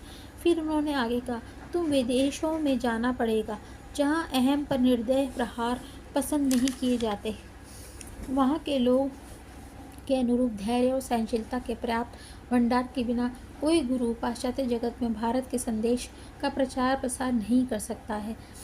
यह ना बताना ही अच्छा होगा कि अमेरिका में कितनी बार गुरुदेव के इन शब्दों की याद मैंने मन में ताज़ा होगी। मेरे गुरु के अत्यंत स्पष्ट होने के कारण इस पृथ्वी पर अनेक जीवन काल में बड़ी संख्या में उनके शिष्य तो नहीं बने, परंतु उनकी शिक्षा का अध्ययन और उनका अभ्यास करने वाले सच्चे शिष्यों का निरंतर बढ़ती संख्या के माध्यम से उनका ज्ञान आज भी विश्व में जीवित है। सिकंदर जैसे योद्धा भूमि पर स्वामित्व स्थापित करने की चेष्टा करते हैं। श्री युक्तेश्वर जी जैसे सिद्ध पुरुष उससे भी आगे जाकर मनुष्यों की आत्माओं को जीत लेते हैं। गुरुदेव की यह रीत थी कि वे अपने शिष्यों के उसे साधारण नगण्य त्रुटियों को भी एक प्रकार की अर्धगर्भित गंभीरता के साथ बताते थे। एक दिन श्री युक्तेश्वर जी का दर्शन करने मेरे पिताजी श्री रामपुर आए। पिताजी को संभवतः यह आशा थी कि उन्हें मेरी प्रशंसा सुनने को मिलेगी। मेरी त्रुटियों का लंबा वर्णन सुनकर वे स्तब्ध रह गए। वे तेजी से मुझसे मिलने आए। तुम्हारे गुरु की बातें सुनकर तो मुझे लगता है कि तुम पूरे चौपट हो गए हो। पिताजी की अवस्था हंसने और रोने के बीच की थी। इस अवसर पर श्री युक्तेश्वर जी के मुझ पर कोप का एकमात्र कारण यह था कि मैं उनके सौम्य संकेत की ओर कोई ध्यान न देकर एक व्यक्ति को अध्यात्म मार्ग पर लाने का प्रयत्न कर रहा था। संतप्त होकर मैं तेजी से गुरुदेव के पास जा पहुंचा। मुझे देखते ही उन्होंने अपनी दृष्टि नीचे कर लिया, जैसे अपने अपराध का उन्हें बोध हो। यह एकमात्र अवसर था जब मैंने उस दिव्य सिंह को अपने सामने विवश पाया। मैंने उस अनूठे क्षण का पूरा लाभ उठाया। गुरुदेव, आपने मेरे विस्मित पिताजी के सामने मेरी इतनी निर्दयी आलोचना क्यों की है? क्या यह उचित था? मैं फिर कभी ऐसा नहीं करूँगा। श्री युक्तेश्वर जी के स्वर में क्षमा याचना थी। मैं तत्काल निरस्त्र हो गया। उस महान पुरुष ने कितनी तत्परता से अपनी भूल स्वीकार कर ली। उसके बाद उन्होंने फिर कभी पिताजी की मन की शांति को भंग नहीं किया, परंतु जहाँ चाहे जब चाहे मेरी अच्छी खासी खबर लेना उन्होंने जारी रखा। श्री युक्तेश्वर जी के साथ नए शिष्य भी कई बार दूसरों की सांगो पांग आलोचना करने लगते, जैसे गुरु के समान ही ज्ञानी निर्दोष विवेक की मूर्ति हो, परंतु जो आक्रमण करता है उसे अपने बचाव की भी पुरजोर व्यवस्था रखनी चाहिए। गुरुदेव ने जैसे ही उन परिच्छिद्रावेशी शिष्यों पर अपने विश्लेषण तर्कश से एक तीर सबके सामने चला दिए। सबके सब रॉकेट के समान वहाँ से भाग गए। उन भगोड़ों पर प्रतिक्रिया व्यक्त करते हुए श्री युक्तेश्वर जी विनोदपूर्वक कहते हैं, आलोचना के हल्के से स्पर्श से भी बिदक जाने वाला संवेदनशील आंतरिक दुर्बलताएं शरीर के उन रोगग्रस्त अंगों के समान हैं जो जरा सा हाथ लगाने से ही झटका मारकर पीछे हट जाते हैं। अनेक शिष्यों के मन में गुरु के बारे में एक पूर्व निर्धारित कल्पना होती है, जिसके आधार पर वे गुरु के शब्दों और कार्यों को आंकते हैं। ऐसे लोगों को प्राय यह शिकायत रहती है कि श्री युक्तेश्वर जी को समझ नहीं पाए और ना ही तुम ईश्वर को समझते हो। एक अवसर पर मैं बरस पड़ा, तुम यदि एक संत को समझ पाते तो स्वयं संत बन जाते। सृष्टि के अरबों रहस्यों का भेद हम जान नहीं पाए, यहाँ तक कि प्रतिक्षण हम जिस हवा का श्वास लेते हैं उस हवा भी हमारे लिए अगम्य है, तब भी क्या कोई यह सोचने का साहस करता है कि एक सिद्ध पुरुष के अथाह स्वभाव का ज्ञान उसे तत्क्षण हो जाए? अनेकों शिष्य आते रहते हैं और असामान्यता जाते रहते हैं, जो आसान मार्ग चाहते हैं, जिन्हें उन्हें आते ही सहानुभूति मिले और उनके गुणों की सुखद सराहना हो। उन्हें श्री रामपुर आश्रम में निराशा ही हाथ में लगती थी। गुरुदेव अपने शिष्यों को आश्रय और अंत हाल तक संरक्षण और मार्गदर्शन देने के लिए तैयार थे, परंतु अनेक शिष्य संकीर्ण वृत्ति से अपने अहंकार की तृप्ति भी चाहते थे। विनम्रता की अपेक्षा जीवन की असंख्य अवमाननाओं का वर्ण करके वे आश्रम छोड़कर चले गए। उनकी आध्यात्मिक रुग्णता के लिए श्री युक्तेश्वर जी की सूर्य के समान प्रखर ज्ञान किरणें उनके लिए दुस्साह थी। वे अपेक्षाकृत साधारण कोटि के किसी ऐसे गुरु की खोज निकालते जो उन्हें झूठी खुशामदी की बातों की छाया प्रदान कर अज्ञान की अशांत निद्रा में सोने देता। गुरुदेव के साथ आरंभ में कुछ महीनों तक मुझे उनकी फटकार का सदा भय लगा रहता था, परंतु शीघ्र ही मैं समझ गया था कि उनकी यह शाब्दिक चीरफाड़ केवल उन्हें लोगों पर की जाती है जिन्होंने मेरे समान ही उनके अनुशासन की मांग की थी। यदि कोई मर्मार्थ शिष्य प्रतिवाद करता तो श्री युक्तेश्वर जी उनका तनिक भी बुरा न मानते। वे मौन हो जाते थे। उनके शब्दों में कभी भी क्रोध नहीं होता था, बल्कि ज्ञान की अलिप्तता होती थी। गुरुदेव की फटकारों की दिशा कभी आगंतुकों की ओर नहीं होती थी। उनके दोष स्पष्टतः प्रकट हो रहे हों, तब भी उनके बारे में वे शायद ही कभी कुछ बोलते हों, परंतु जो शिष्य उनकी शिक्षा प्राप्त करना चाहते थे, उनके प्रति श्री युक्तेश्वर जी अपना उत्तरदायित्व गंभीरता से लेते थे। वह गुरु सचमुच बड़ा साहसी है, जो अहंकार लिप्त मानवता की अशुद्धियों से भरपूर कच्ची धातु को रूपांतरित करने का कार्य हाथ में लेता है। माया से कि कर्तव्य विमूढ़ हुए संसार में लड़खड़ाते नेत्रहीन लोगों के प्रति करुणा में ही संत का साहस अधिष्ठित होता है। जब मैंने अपने आंतरिक रोष को छोड़ दिया, तब मैंने देखा कि मुझे मिलने वाली प्रताड़नाओं में स्पष्ट कमी आई है। अत्यंत सूक्ष्म प्रकार के से वे गुरुदेव मेरे प्रति अपेक्षा के थोड़े से नरम हो गए थे। धीरे धीरे मैंने मानसिक तर्क वितर्क तथा अवचेतन निग्रहों की वह प्रत्येक दीवार ढा दी जिसके पीछे मानव व्यक्तित्व आड़ लेता है। उसका पुरस्कार मुझे यह मिला कि अपने गुरु के साथ अनायास ही मेरा तालमेल बैठ गया। तभी मैंने जाना कि वे दूसरों का पर विश्वास करते हैं, उनका ख्याल रखते हैं, मन ही मन प्रेम करते हैं, परंतु स्नेह का एक शब्द भी कभी उनके मुख में नहीं निकला। भावों को प्रकट करना उनके स्वभाव में नहीं था। मेरा अपना स्वभाव मुख्यतः भक्ति प्रवण है, पूर्ण ज्ञान की प्रतिमूर्ति, किंतु प्रत्यक्ष रूप से भक्ति शून्य दिखाई पड़ने वाले अपने गुरु को कठोर आध्यात्मिक गणित की भाषा में बात करते देखकर मैं शुरू में व्याकुल हो उठता था, परंतु ज्यों ज्यों उनके स्वभाव के बारे में मेरा तालमेल बैठता गया तो मैंने अनुभव किया कि ईश्वर के प्रति मेरी भक्ति में किसी प्रकार की कमी आने के बदले वृद्धि ही होती गई है। आत्म साक्षात्कारता गुरु अपने विभिन्न शिष्यों को उनके प्रकृति के सुझाव के झुकाव के अनुसार मार्गदर्शन करने में पूर्ण समर्थ होते हैं। श्री युक्तेश्वर के साथ मेरा संबंध कुछ ऐसा था कि उसमें शब्दों का प्रयोग बहुत ही कम होता था और फिर भी आंतरिक स्तर पर धारा प्रवाह संवाद चलता रहता था। प्राय मैं देखता कि मेरे विचारों पर उनके समर्थन की मुख छाप लगी चुकी थी, जिसमें वाणी का कोई प्रयोजन ही नहीं रहता था। उसके चरणों में चुपचाप बैठा मैं अनुभव करता था कि उनकी असीम कृपा शांतिपूर्वक मेरे सारे अस्तित्व पर वर्षा कर रही है। अपने कॉलेज जीवन में प्रथम वर्ष की ग्रीष्मकालीन छुट्टियों में गुरुदेव के निष्पक्ष न्याय का एक स्पष्ट उदाहरण मुझे देखने को मिला। अपने गुरु के साथ कुछ महीनों तक निरंतर समय बीतता पाने के इस अवसर की मैं लंबे समय से प्रतीक्षा कर रहा था। मेरे उत्साहपूर्ण आगमन पर श्री युक्तेश्वर जी प्रसन्न थे। आश्रम का सारा कार्यभार अब तुम्हें संभालना है, ये तुम्हारा काम होगा। अतिथियों का स्वागत करना और अन्य शिष्यों के काम की देखरेख करना। इसके 15 दिन बाद कुमार नाम का पूर्वी बंगाल का एक देहाती लड़का शिष्य प्राप्त करने के लिए आश्रम में आकर रहने लगा।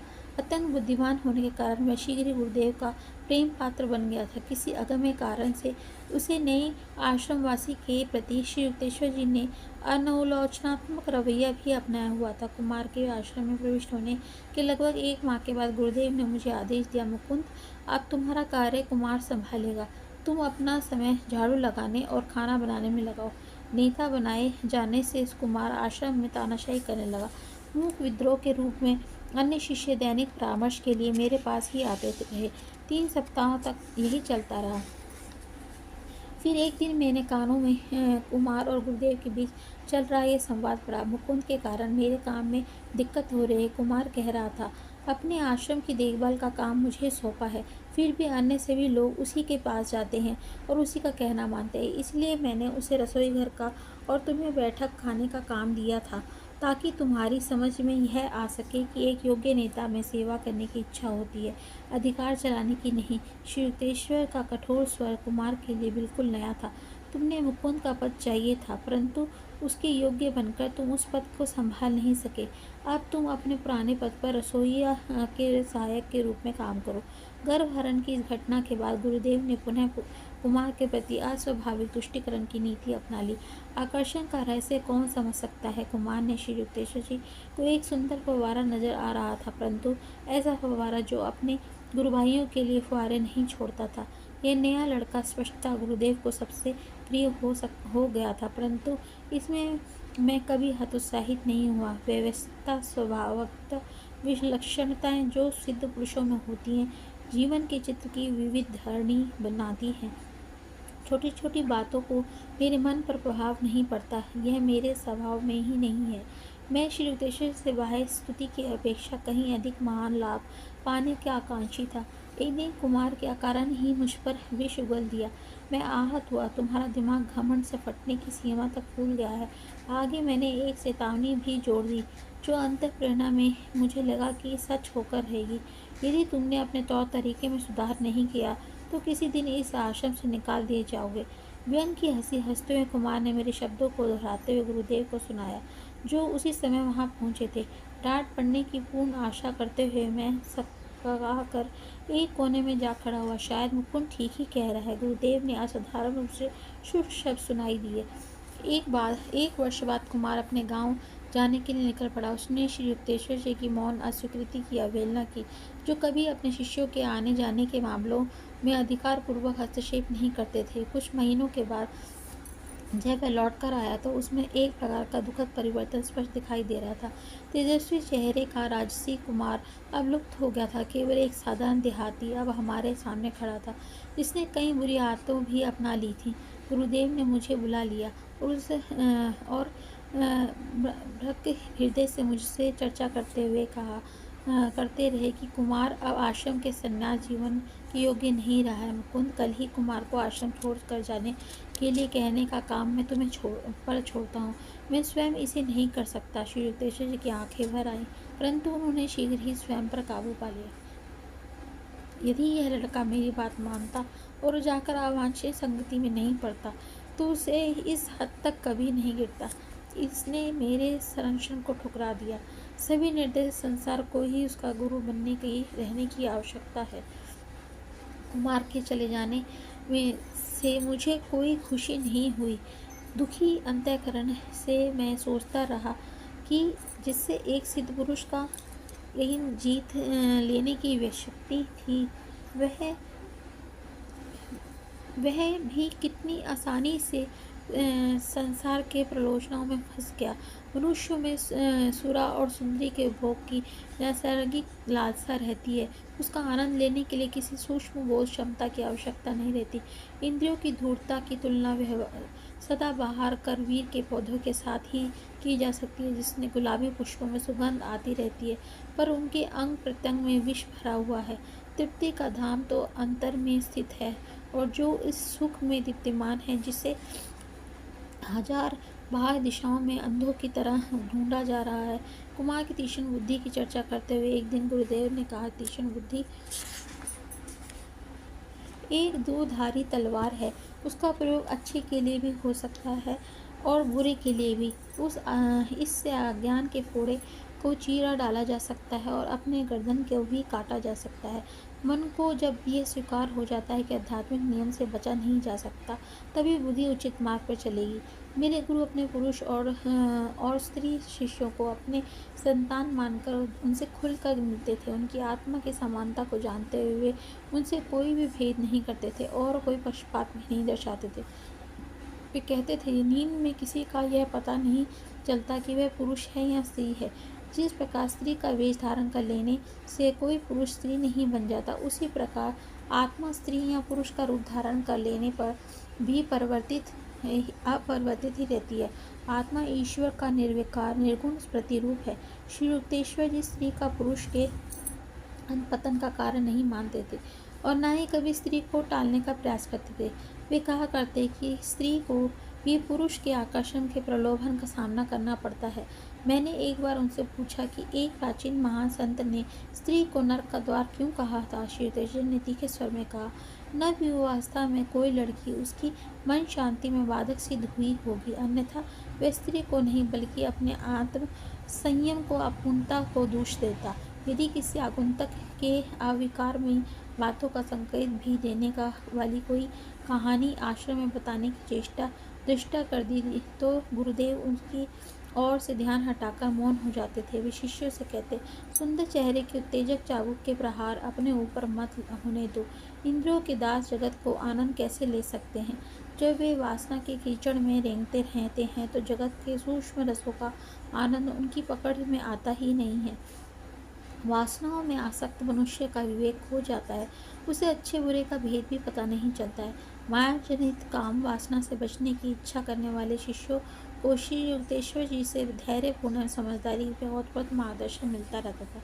वे कहते थे, जिस प्रकार भूख का एक यथार्थ उद्देश्य है परंतु लोलुपता का नहीं, उसी प्रकार काम प्रवृत्ति को भी प्रकृति न केवल प्रजाति के प्रवर्तन के लिए बनाया गया है, कभी तृप्त न होने वाली वासनाओं को जगाने के लिए नहीं, बल्कि गलत इच्छाओं को अभी भी नष्ट कर दो। अंततः स्थूल शरीर छूट जाने के बाद भी सूक्ष्म शरीर में वे तुम्हारे साथ चिपकी रहेंगी।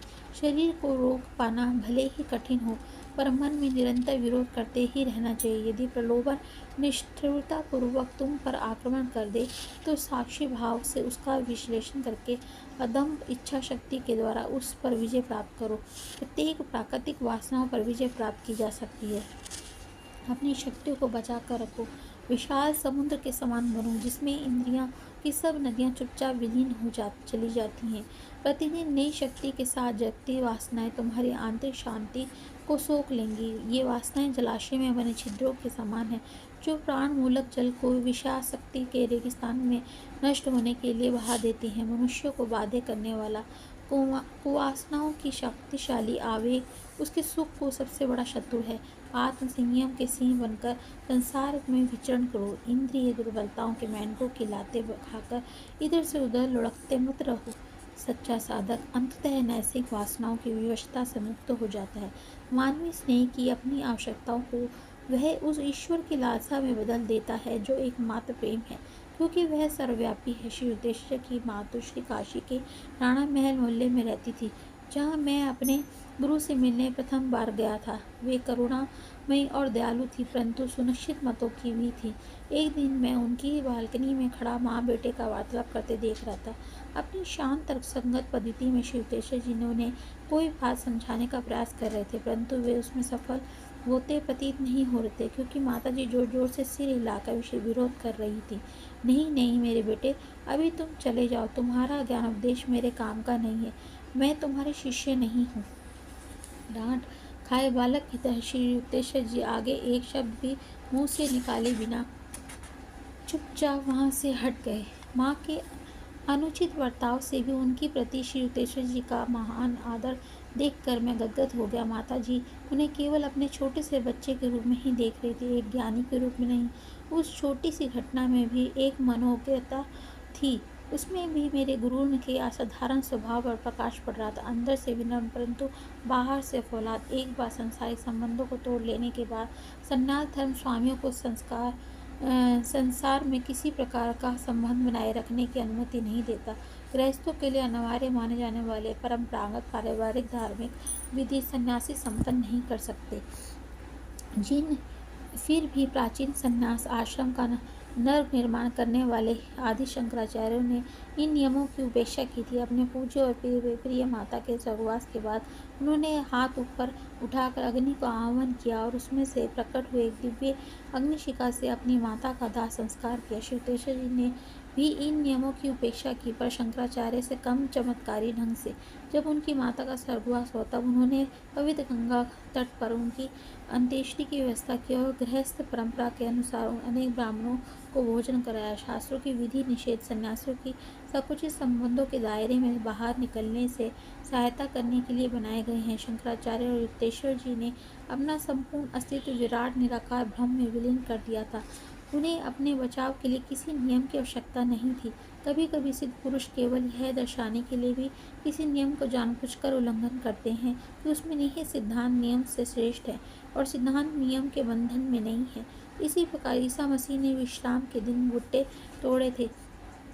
इस पर अपनी आलोचना करने वालों ने ईसा से उन्हें कहा था, विश्राम दिवस मनुष्य के लिए बनाया गया है, जो मनुष्य विश्राम दिवस के लिए नहीं।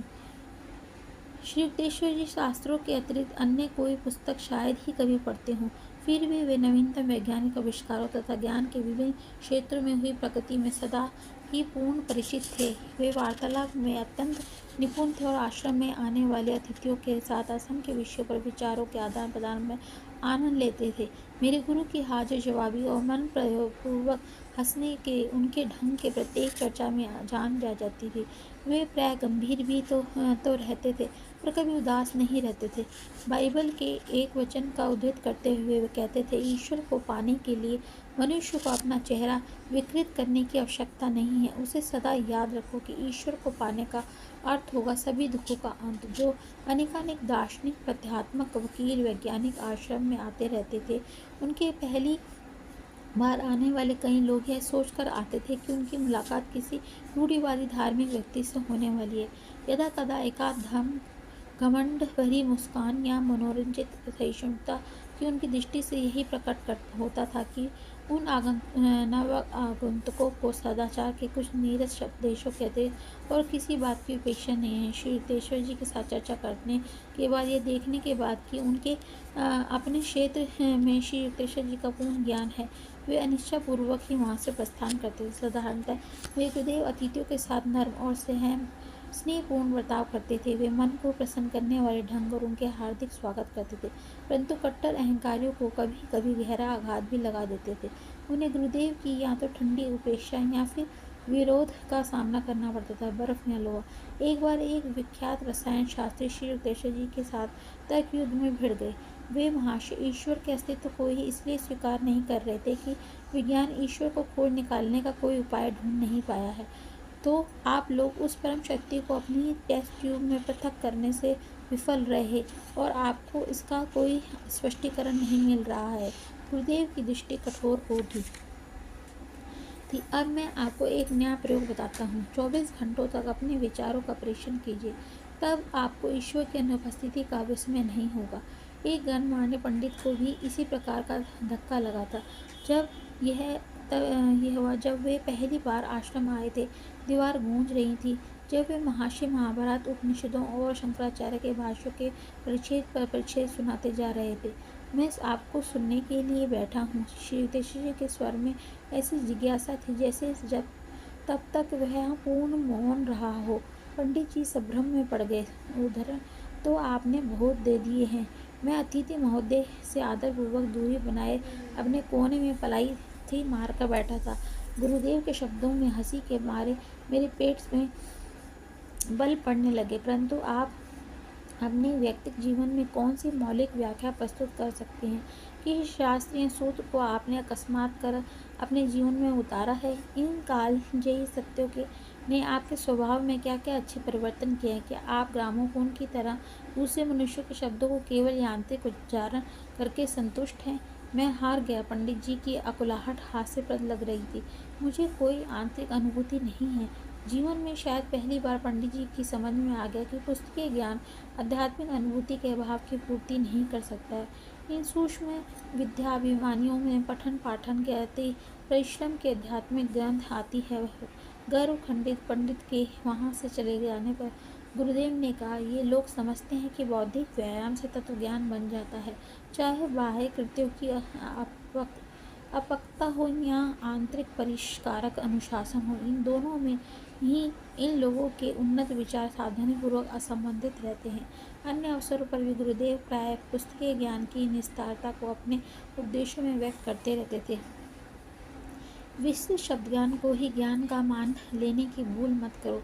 वे कहते थे, यदि एक समय तक एक ही श्लोक को लेकर धीरे धीरे अकस्मात किया जाए तो धर्मशास्त्र आंतरिक अनुभूति की जिज्ञासा जगाने में लाभकारी हो सकते हैं। अन्यथा निरंतर बौद्धिक अध्ययन से मिथ्याभिमान, झूठा संतोष और अपरिपक्व ज्ञान से कभी कुछ भी प्राप्त नहीं होता। शास्त्रों के अध्ययन को अपना एक अनुभव श्री युक्तेश्वर ने बताया करते थे। स्थानीय पूर्वी बंगाल के एक वन में स्थित आश्रम, जहाँ उन्होंने एक विख्यात गुरु भी श्री डबरू वल्लभ की पद्धति का अवलोकन किया था। उनकी पद्धति जो सरल भी थी और साथ ही कठिन भी थी, प्राचीन भारत में प्रयोग में लाई जाती थी। डबरू वल्लभ ने एकांत तपोवन में अपने शिष्यों को अपने पास बिठा लिया था। पावन भगवत गीता की पुस्तक उनके सामने खुली थी। वे लोग आधे घंटे तक एक श्लोक को स्थिर दृष्टि से देखते रहे। फिर उन्होंने आंखें बंद कर ली और आधा घंटा बीत गया। जब गुरु ने उस पर संक्षिप्त भाष्य किया, निश्चल अवस्था में उन्होंने फिर से 1 घंटे तक ध्यान किया। अंततः गुरु ने कहा, अब यह श्लोक तुम लोगों को समझ में आ गया? जी गुरुदेव। शिष्य मंडली में से एक ने यह उत्तर देने का साहस कर दिया, नहीं, पूरी तरह से नहीं। उस आध्यात्मिक प्राण की पहचानने की चेष्टा करो जिसने इन शब्दों का शत शत वर्षों से भारत का नवजीवन प्रदान करने की शक्ति दी है। फिर 1 घंटे तक मौन चिंतन चला। तत्पश्चात गुरु ने शिष्यों को छुट्टी दे दी और श्री युक्तेश्वर जी की ओर मुड़कर उन्होंने कहा, आपको श्रीमद् भागवत का ज्ञान है? नहीं महाराज, मैं उसे ठीक से समझ नहीं पाया हूँ। यद्यपि मेरे नेत्र और मन कई बार उसके पन्नों को पढ़ चुके हैं। सैकड़ों लोगों ने आज तक मुझे इससे भिन्न उत्तर दिया है। महात्मा श्री युक्तेश्वर जी को आशीर्वाद देने की मुद्रा में मुस्कुराए। यदि शास्त्र संपदा के न्याय प्रदर्शन से भी कोई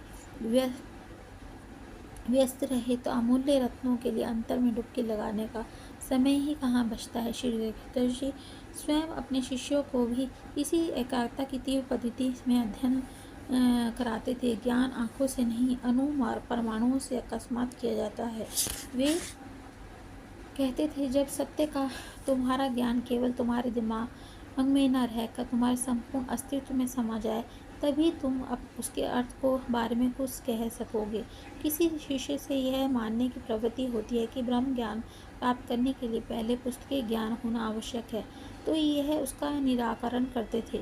ऋषियों ने केवल एक वाक्य में ऐसा गहन अर्थ भर रखा है कि उस पर भाष्य करने के पहले पंडित युगांतर से उसी में व्यस्त हैं। वे कहते हैं, अंतहीन साहित्यिक वाद विवाद प्रभावी मन का लक्षण है। इस विचार से अधिक शीलता से मुक्ति दिलाने वाला और क्या हो सकता है? ईश्वर, और बल्कि केवल ईश्वर। किंतु मनुष्य इस मूल सरलता की ओर आसानी से नहीं लौटता। बुद्धिवादी का लक्ष्य शायद ही कभी ईश्वर होता है। उसे विद्यालंकृत शब्दांबर में अधिक भाता है। जिन लोगों ने अपने धन संपत्ति को या सामाजिक मान मर्यादा का अहम भाव होता है, उनके साथ यह संभावना सदा ही बनी रहती है कि गुरुदेव के सानिध्य में आने पर भी उनकी हुई संपदाओं में विनम्रता का धन भी जुड़ जाता है। एक बार पुरी में सागर तट पर स्थित उनके आश्रम में वहाँ एक मजिस्ट्रेट मिलने आए। यह मजिस्ट्रेट महोदय अपनी निष्ठुरता के लिए जाने जाते थे और हमें आश्रम में बेदखल करना उनके पूर्ण अधिकार में था। मेरे गुरुदेव को इस तथ्य से अवगत कराया, परंतु गुरुदेव पर उसका कोई प्रभाव नहीं पड़े। मजिस्ट्रेट को कोई विशेष महत्व न देकर वे साधारण भाव में बैठे रहे और उनके आने पर उनका स्वागत करने के लिए खड़े भी नहीं हुए। किंचित अधीरता के साथ मैं दरवाजे के पास बैठ गया। श्री युक्तेश्वर जी ने मुझसे मजिस्ट्रेट के लिए कुर्सी लाने को भी नहीं कहा, अतः उन्हें लकड़ी के एक डिब्बे पर बैठकर ही संतोष करना पड़ा। अपने पद की गरिमा के अनुसार स्वागत किए जाने की उनकी किसी भी आशा की पूर्ति नहीं हुई। आध्यात्मिक चर्चा आरंभ हुई। मजिस्ट्रेट महोदय शास्त्रों का अर्थ बताने में गलतियों पर गलतियां करते रह गए और जैसे जैसे गलतियां करते जाते वैसे वैसे उनका क्रोध बढ़ता जाता। आप जानते हैं कि मैं एमए की परीक्षा में प्रथम आया था। उनकी बुद्धि जवाब दे चुकी थी, पर चिल्लाना उन्हें अब भी आता था। मजिस्ट्रेट महोदय, आप भूल रहे हैं कि यह आपके अदालत का कमरा नहीं है, गुरुदेव ने शांत भाव से कहा। आपको बचकानी बातों से तो यही लगता है कि आपका विद्यार्थी जीवन कोई विशेष प्रतिभावान नहीं रहा, और वैसे भी यूनिवर्सिटी की डिग्री का वैदिक ज्ञान के साथ कोई संबंध नहीं है। संत अकाउंटेंट की भांति प्रतिवर्ष समूह में नहीं निकलते। कुछ देर भी जो तो मजिस्ट्रेट महोदय स्तब्ध रह गए, फिर दिल खोलकर हंसने लगे। पहली बार किसी देवी मजिस्ट्रेट के साथ मेरा सामना हुआ है, उन्होंने कहा। बाद में उन्होंने कानूनी शब्दों में भरी भाषा में, जो उन्हें व्यक्तित्व का एक हिस्सा ही बन चुकी थी, अस्थायी शिष्य के रूप में स्वीकार किए जाने का औपचारिक निवेदन किया। लाड़ी माशियों की तरह ही युक्तेश्वर जी ने भी उनको अवसरों पर संन्यास ग्रहण के इच्छुक अपरिपक्व शिष्यों को उससे परावृत्त किया। ये दोनों ही गुरु कहते हैं, ईश्वर अनुभूति का अभाव होते हुए भी गेरुआ वस्त्र धारण करने का अर्थ समाज को ठगना है। त्याग के इन बाह्य प्रतीकों का विचार मत करो, जो तुमको झूठा अहंकार उत्पन्न करके तुम्हारी हानि कर सकते हैं। तुम्हारी स्थिर दैनिक आध्यात्मिक प्रगति के अलावा और किसी बात का कोई महत्व नहीं है, और उसके लिए क्रिया योग का उपयोग करो। किसी व्यक्ति का योग्य या अयोग्य ठहराने के लिए संजन एक ही अचल मापदंड को अपनाते हैं, जो संसार के नित्य बदलते रहते मापदंडों से सर्वथा भिन्न है। स्वयं अपनी दृष्टि से भी इतनी बहुरंगी रहने वाली मानव जाति संतों की दृष्टि में केवल दो वर्गों में विभाजित होती है। अज्ञानी जन, जिन्हें ईश्वर की तलाश नहीं, और ज्ञानी जन तो ईश्वर की तलाश में रत हैं। मेरे गुरु अपनी जीवन जायदाद में संबंधित प्रत्येक छोटी से छोटी बात की भी देखभाल स्वयं करते थे। भिन्न भिन्न अवसरों पर विश्वासघाती लोगों ने गुरुदेव की पैतृक जमीन जायदाद पर कब्जा कर लेने का प्रयास किया था। उन सबको श्री युक्तेश्वर दृढ़तापूर्वक, यहाँ तक कि उनके विरुद्ध मुकदमे भी दायर करके मात दे दिया। इन सब दुखदायी अनुभवों के लिए उन्हें इसलिए गुजरना पड़ता था क्योंकि वे भिक्षाजीवी गुरु नहीं बनना चाहते थे, ना ही वे अपने शिष्यों पर बोझ बनना चाहते थे। आर्थिक स्वतंत्रता भी एक कारण थी। मेरे प्रखर स्पष्टवक्ता गुरु कूटनीति के छल कपट में पूर्णतः अनभिज्ञ थे। उन गुरुओं के विपरीत जिन्हें उनका भार वहन करने वाले दाताओं के अहम भाव को संतुष्ट करना पड़ता है, मेरे गुरु दूसरों के दिनचर्या के प्रत्यक्ष या सूक्ष्म किसी प्रकार के प्रभाव से नहीं आते थे। मैंने उन्हें किसी भी काम के लिए पैसा मांगते या उसका संकेत भी करते हुए कभी नहीं सुना। उनके आश्रम की शिक्षा सभी शिष्यों के लिए निःशुल्क थी। एक बार श्री रामपुर आश्रम में सम्मान देने के लिए एक अदालत का एक कर्मचारी आया। कन्हैया नाम का एक शिष्य, और मैं उसे गुरुदेव के पास ले गए। श्री युक्तेश्वर जी के प्रति उस कर्मचारी का रवैया अपमानजनक था। आपकी भलाई अब इसी के में है कि आप अपने इस आश्रम की छाया से बाहर निकलकर जरा अदालत की सत्यनिष्ठ हवाएं खाएं। अपने अपमानसूचक उसने अपमानजनक स्वर में कहा। मैं अपने आप पर काबू नहीं रख सका। उसके आगे यदि गुस्ताखी का एक भी शब्द तुम्हारे मुंह से निकला तो तुम अभी यहीं धूल चाटते हुए नजर आओगे। मैं इसी इरादे से उनकी ओर बढ़ने लगा। कन्हैया भी उस कर्मचारी पर चिल्ला रहा था, अरे दुष्ट, तुम्हारी यह हिम्मत कि तुम अपनी दिष्टा को इस पवित्र आश्रम में भी ले आए। किंतु गुरुदेव ने उस कर्मचारी के रक्षक बनकर उसके सामने खड़े हो गए। अकारण उत्तेजित होने की आवश्यकता नहीं है। यह आदमी केवल अपने कर्तव्यों का पालन कर रहा है। यह कर्मचारी इन विभिन्न प्रकारों से होते हुए अपने स्वागत को देखकर चकित रह गया और आदरपूर्वक क्षमा मांगकर वहाँ से द्रुत गति से चलता रहा। वह बड़ा आश्चर्यजनक था यह देखना कि एक उग्र इच्छा शक्ति वाला सिद्ध पुरुष अंदर से इतना शांत शीतल भी रह सकता है। वेदों में संत के विषय में दी गई परिभाषा श्री युक्तेश्वर जी पर सटीक बैठती है। व्रजादपि कठोराणि मृत्राणि कुसामादापि, अर्थात जहाँ दया का प्रश्न है वहाँ फूलों से भी कोमल, जहाँ सिद्धांतों का प्रश्न है वहाँ व्रज से भी कठोर।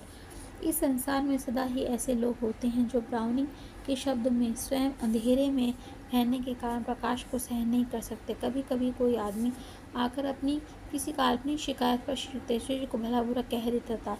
मेरे स्थित प्रज्ञ गुरु नम्रता से उसके द्वारा की जा रही अपनी निंदा सुनते और अंदर ही अंदर आत्मविश्लेषण करते जाते, ये देखने के लिए कि वह जो दोषारोपण कर रहा है उसमें कोई सत्य का अंश तो नहीं। ऐसे प्रसंग गुरुदेव की अपरितम उक्तियों का मुझे स्मरण करा देते। कुछ लोग दूसरों के सिर काटकर स्वयं ऊंचा बनने का प्रयास करते हैं। साधु संतों के अचल शांति उपदेशों से कहीं अधिक प्रभावकारी होती है। जिसका अपने क्रोध पर नियंत्रण हो वह महाबलवान से अधिक बलवान है। जिसने अपने आप को जीत लिया वो राज्य विजेता से बड़ा विजेता है। अनेक बार मेरे मन में यह विचार आता कि यदि मेरे तेजस्वी गुरु का मन ख्याति या सांसारिक उपलब्धियों पर केंद्रित हो जाता तो वे आसानी से सम्राट ये विश्व की धरा देने वाले योद्धा बन सकते थे, परंतु इसके बदले में उन्होंने क्रोध और अहंकार के आंतरिक दुर्गों का ध्वंस करना पसंद किया। इनके पतन से मनुष्य की चरम उपलब्धि निहित है। जय गुरु जी। अब ये अध्याय अब समाप्त होता है। नेक्स्ट अध्याय है विनित्र संत अध्याय चैप्टर। मैं दोबारा नेक्स्ट उसमें डाउनलोड करूँगी। शुक्राना गुरु जी, आपने ध्यान से सुना। अनंतम अनंतम संगत जी, अनंत अनंत शुक्राना।